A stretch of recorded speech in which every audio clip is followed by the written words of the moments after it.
talk within the group, I did post out a bit of a poll to the group a few months ago now, asking what people were most interested in.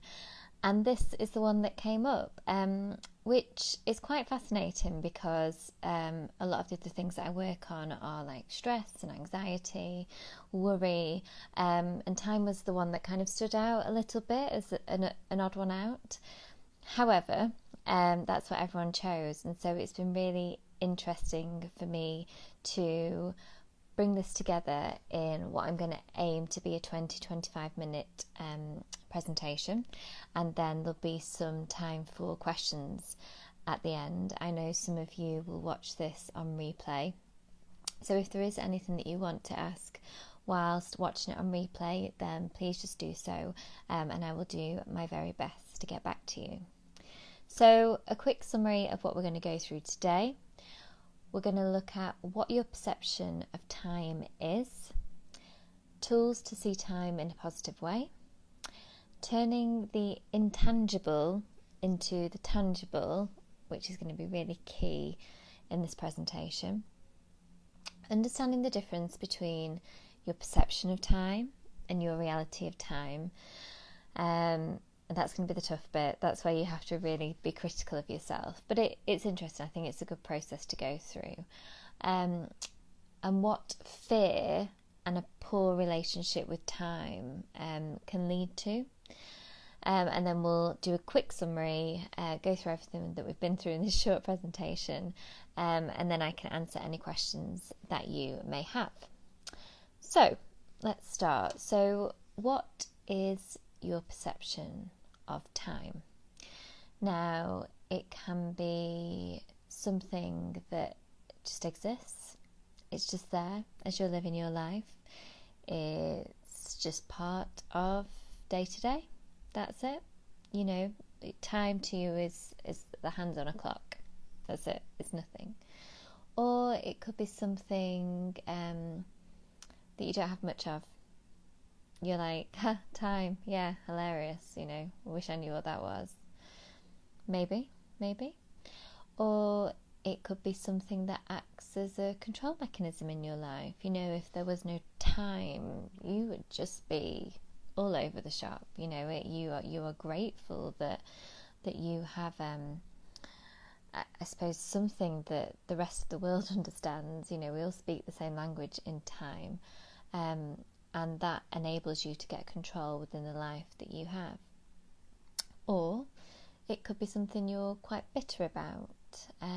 We often find if we have maybe lost someone too soon, or had some quite negative situations occur in our life, that we can feel bitter about time, and resentful about it. So I just want you to take a moment to have a think about what your perception is out of those options. There may be other options. As you can imagine, this is a humongous topic, and so I am really excited for comments and to explore it even further. But just have a think out of those options, you know, which one you align to the most, and it could be a mix. You know, I think for me, I wouldn't say I don't think it exists, and I also wouldn't say I don't think I have enough. I think for me it's the latter two. I think I can be a little bit bitter about it. I've had situations in my life that makes me a little bit bitter, but also it is a control mechanism that I'm kind of grateful for sometimes, because I know how to control it in a positive way, which we'll come on to in a bit. So, a little interlude. I recently visited India, and I was on the plane and decided to watch a film called Collateral Beauty. Really great cast: Will Smith, Keira Knightley, Helen Mirren, Kate Winslet, you know, really impressive. And recommend it. It's a very thought-provoking film. But something that stood out to me, so the premise of it is Will Smith is the lead character. He's lost someone, so he's the latter. He's bitter about time. He says that time is abundant and time is a gift. And I do think in modern world, it's easy to forget those two things. Time is abundant. It's everlasting until your last breath, you know? And we never think about it like that. We always think about it in hours or minutes or weeks or whatever control we want to put on it. And it is a gift. I mean, come on, you know, we're already quite lucky that we ended up here, you know. The process of us being here isn't the most straightforward, and I think we just take it for granted. We just, until something happens, we just think we have all the time in the world. So that sparked an interest in me when I was watching the film. But then they quoted a quote from Einstein, and just so you know, the way that I work, I'm 50% kind of creative, spiritual, etc., and then 50% rational, logical, scientific, and I can get a bit confused myself sometimes, but I'm very, very balanced in that. So I do love to mix them up a little bit. But this Einstein quote was, "Time is a stubbornly persistent illusion." And it's one of those quotes, I'll say it a few times because it takes a while to digest it and understand what it means. Time is a stubbornly persistent illusion. Time is a stubbornly persistent illusion. Now, what this sort of suggests, and I'll read you another quote in a minute, and then we've done all the science bit for today, is as a human race, we invented time. Time didn't exist before we existed.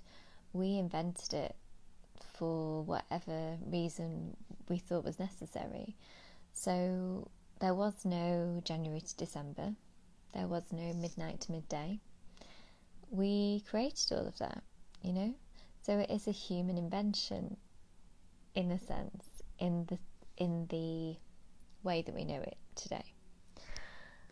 So then I was also reading this as preparation for this talk as well, and I came across another little quote that I will read to you.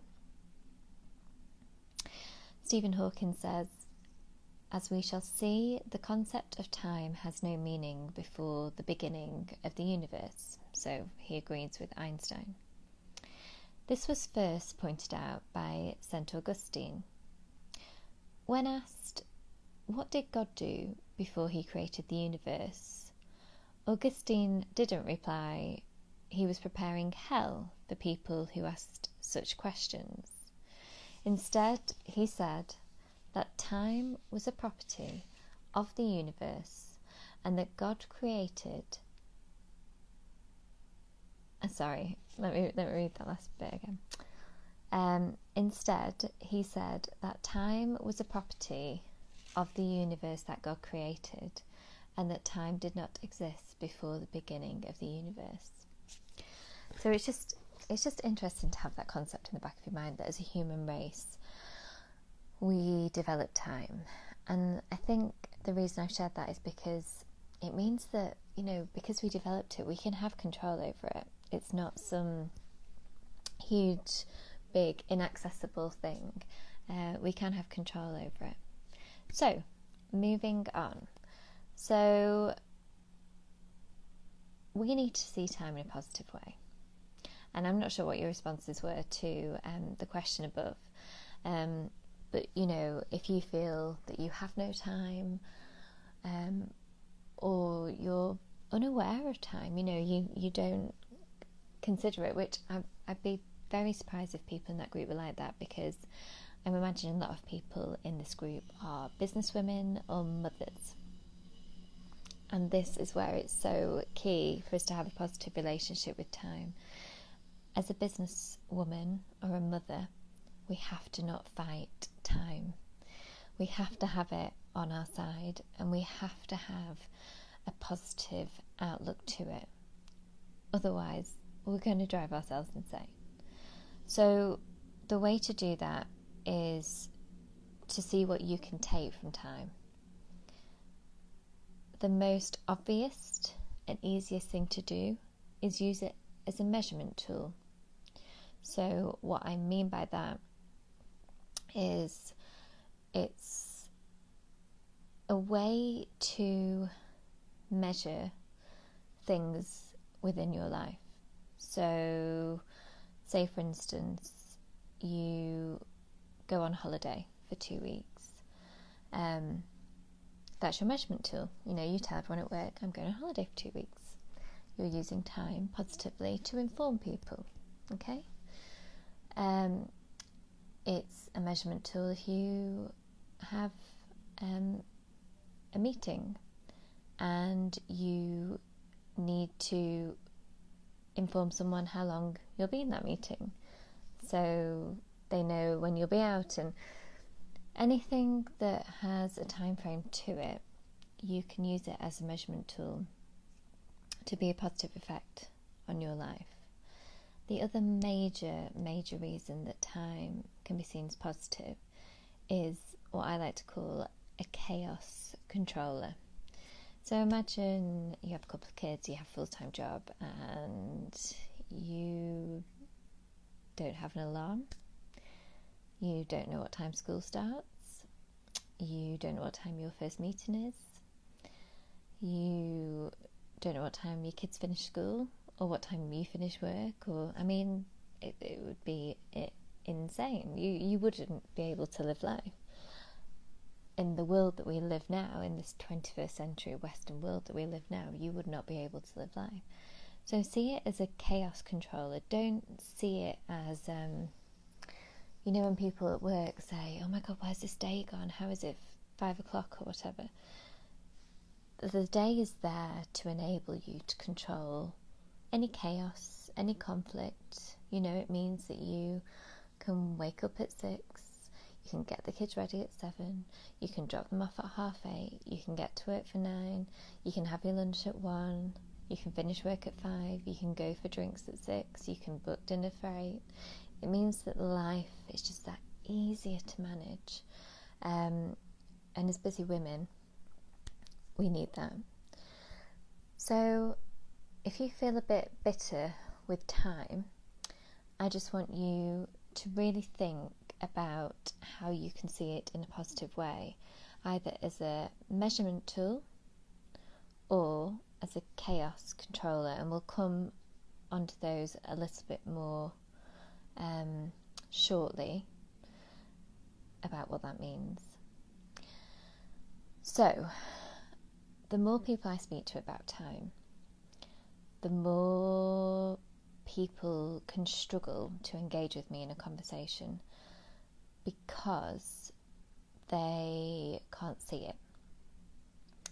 And this is why the clock is such a presence in everyone's lives. It's on my computer now, it's on my phone here, I've got one up there, there's one on my bedside. It's everywhere. The clock is everywhere because that is our tangible object with time. You can't draw time. It doesn't have a colour, it doesn't have any sort of attributes that something like that would have. It is time, it's intangible. What I find with a lot of my teachings through the Sea Salt Plan, and when I work with clients, is because I talk a lot about mental well-being, people struggle with it because it's intangible and they can't see it. So I like to make things tangible. So I'd like you to try it as well. If you have a negative relationship with time, I want you to think about time in tangible elements. I'm going to give you some examples. So, say you are going away for the weekend. 2 nights. You want it to be longer. Feel it's... There we go. Sorry about that. And So that there's already this kind of negative connotation about the weekend that you're really looking forward to. It's going to be a bit rush, you're going to drive down after work on the Friday, you won't get there till about 10, then you'll have to check in, then you've got a packed day on Saturday, but then you're going to have to leave on Sunday, and you've got all this. And you're thinking in time, you're thinking in 48 hours. That's the perception, it's the 48-hour time frame. So instead of doing that, to start to build a positive relationship with time, you need to start thinking about it in experiences and moments. So measure it, bring that measurement tool into it, and measure it. Okay, I'll try and whiz through so that doesn't happen again. So you measure it in experience and moments. Another example is, this could be at work, or you could be an entrepreneur like myself, and you're doing a 6-month project. And I mean, it's a long haul. You plan, you strategize. It's deadline after deadline after deadline. Everything connects together. There's, scope and breadth and whatever. You need to measure that in successes and achievements, because that's going to start building a positive relationship with time for you. Don't measure it in, by this week I have to do this, by this week. And this is where reflection comes in. So both these things, looking at experiences, moments, achievements, successes, are all contained within reflection. So you need to practice this really regularly to make it a habit. But you need to basically erase that perception and domination of time frames within your mind with the moments and experiences and successes by reflecting. So you need to, on the Monday morning, look back at your weekend and not be like, oh God, I'm so tired, I didn't have a chance to relax because we went away and I didn't get back late. We all do it. You need to think, what did I achieve? What did I experience in that weekend? I saw that beautiful river. I went for dinner with my husband for the first time in 6 months without the kids. I've never laughed that hard for a long while. I danced tipsily in the hotel room, whatever it may be, because that's going to have that emotive connection with you. And it's going to really make you appreciate time and make you value it more. And it's the same with the project. Do the same with the project. Reflection. Reflection is key. I wrote something down. I said, you want to find the balance of squeezing enough out of your time, but allowing yourself to rest, so you are your optimum energy during the time you are active. Now, just really quickly, I work with lots of busy women, and they're like, I don't have time, and we'll come on this in a minute as well. You have to not feel guilty for resting. We aren't meant to go for 24 hours a day. We need a period to rest and revive, and that's when we are at our optimum. And it's the hardest thing to tell a busy woman, that you need to squeeze self-care and rest into your day. And I'm sure there's some of you there now going, oh yeah, like I've got time to do that. But you do, because say we're a battery. All day the power is going, and we keep going until we're tired and we're fatigued and we're a bit hangry, and we're not very pleasant to be around, because we've been working all day. If you rest, you recharge. So it's finding that balance of resting enough and not being lazy, so you can recharge, so you can be at your optimum level for the time that you're working throughout the day. And I think that's a whole other subject, so if people are interested in that, let me know. But that is a whole other subject. I've had many conversations about that. So linked to that, this is the tough bit. So you need to be honest with yourself now. What is your perception of your time in your life, and what's the reality? So again, the more women I speak to, the more I realise that perception and reality can be quite different. So, for instance, I will speak to a 26-year-old blogger who has no children, lives in London with a roommate, probably spends 3 or 4 nights a week at dinner or parties, PR things, whatever, has a dog. And she says she's busy. That's sounds quite a busy life, that's fine. And then I speak to a mum of 2. She works full time. Every night she gets home and she cooks for her husband. She has her own house that she runs. She also does some freelance work on the side. And she goes to the gym in the morning. And then you think, oh, crikey, no, she's the busy one. And this is hard because you don't want to think that you're kidding yourself or other people when you say, I'm really busy, I'm busy. But you really need to be honest with yourself if you're going to get a positive relationship with time. So just have a think about that. Just think, am I really busy, or am I saying it because it feels like it and I'm kind of deceiving myself, or am I saying it because it's like a defence mechanism? If I say I'm busy, then that means I can't take any more on because I know I don't have the energy to. There's many reasons, but just process that in your head and just have a think. Are you busy? And if you are, then is it justified? It's a really interesting concept to consider once you start really thinking about it.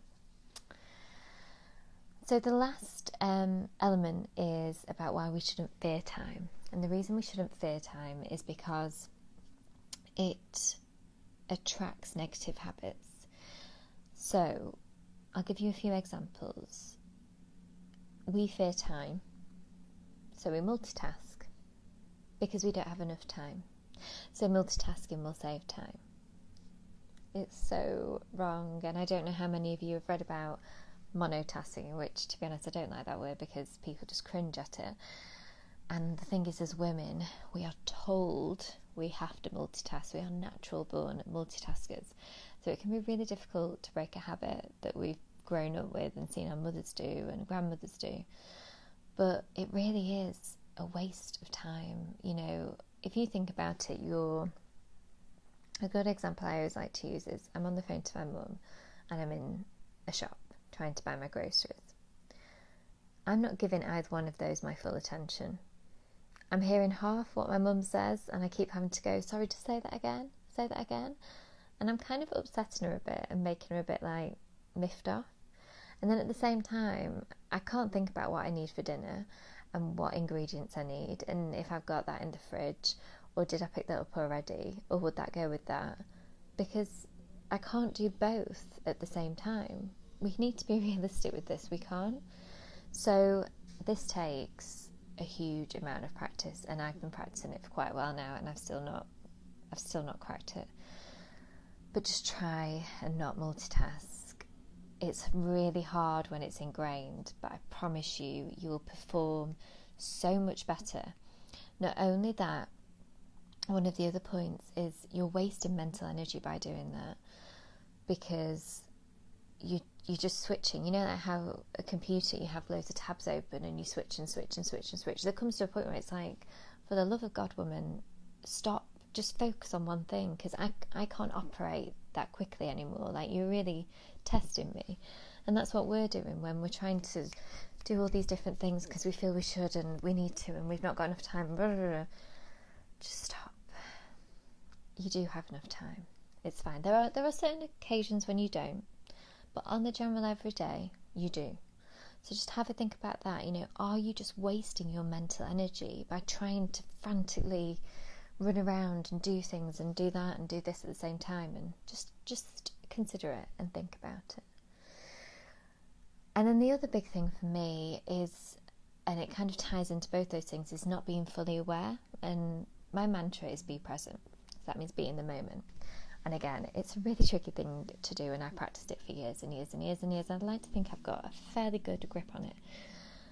If you're not fully aware, so if you're on the phone to your mum and in the shop at the same time doing the groceries, if you're not fully aware, then you're just not experiencing life as it should be experienced, which sounds a bit silly and such small subjects, on the phone and doing grocery shopping.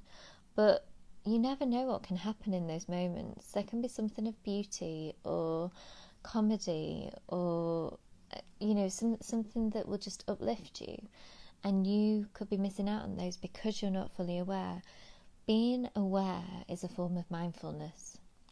So being aware is a way for us to really just, have that time and ultimately feel more fulfilled. And who doesn't want to feel more fulfilled in their life? I don't think anyone doesn't want that. So be aware, be present in every moment, and that means don't multitask. Okay, sorry about the internet issues. I don't know how that's going to look on camera, but hopefully it wasn't too much of a disruption. So, key takeouts. I'm going to read this properly to make sure that I get it to you as it should be delivered. Key takeouts. Consider what your perception of time is, and is this having a negative effect on your relationship with it? So that's going back to does time just exist? Do you feel you don't have enough of it? Do you see it as a control mechanism for your life, or do you feel bitter about it? So consider that. The human race created time. So we obviously need it if we created it. But, there's some other things we've created that we don't need. That's questionable. But let's go with it. It's been around for a while. You have to use it in a positive way. And you need to see it as a chance to measure or to gain control, rather than something that you're short of or that you resent. So again, that ties into the first point, but it's just to make you think about it a bit more. We have to see it in a positive way. Turn time into a tangible thing through experiences and achievements. It's really, really important. If you can visualize time as a physical thing, it's going to really help you with that positive relationship. Reflect, reflect, reflect, reflect, reflect often, especially if you're struggling with that, turn it into a tangible. Reflect often to put your time into perspective and hone your skills for the future. The more you practice these things, the more they're going to become a natural positive habit. They say it takes 30 days of consistent practicing for a habit to become an ingrained thing in your daily life. Give or take. It all depends. It all depends on the effort, the person, etc. But 30 days, positive habit, okay? Practice and reflect. It will start to become more natural to you, and you'll start to build that positive relationship. Understand the difference between your perception of your own time and the reality of your own time. You may even have some awkward conversations with husbands or friends or wives or whatever it may be, to just say, do you think I'm busy? Like, would you describe me as busy? Or am I like a little bit busy? Or, just to maybe see someone else's view and be ready for a bit of a ouch moment. But it's all for the greater good. You need to be really realistic with your life and your time so you can understand it better and hone that relationship with it more. And finally, do not fear time, because all it does is invites negative, inefficient habits into your life. We're all women who want to achieve lots, who want to experience life fully. So we don't want to invite those things into our lives because it's not going to do us any good. Okay, I don't think there's any questions, so I am going to say bye-bye. Thank you so much. I really hope that's intrigued you. I'm working more with time. It is a massive, like I say, subject, and especially with the women I work with mental well-being, it seems to crop up a huge amount. So very, very interesting. If there's any questions, please post them. I will do my best to respond. Or if there's anything that I've mentioned that you would like to know more about and I can do another talk on that, then do let me know, because I'm really intrigued by what the group thinks. So everyone have a lovely evening. Thank you for your time, and hopefully I'll see you soon. Okay, thanks. Bye.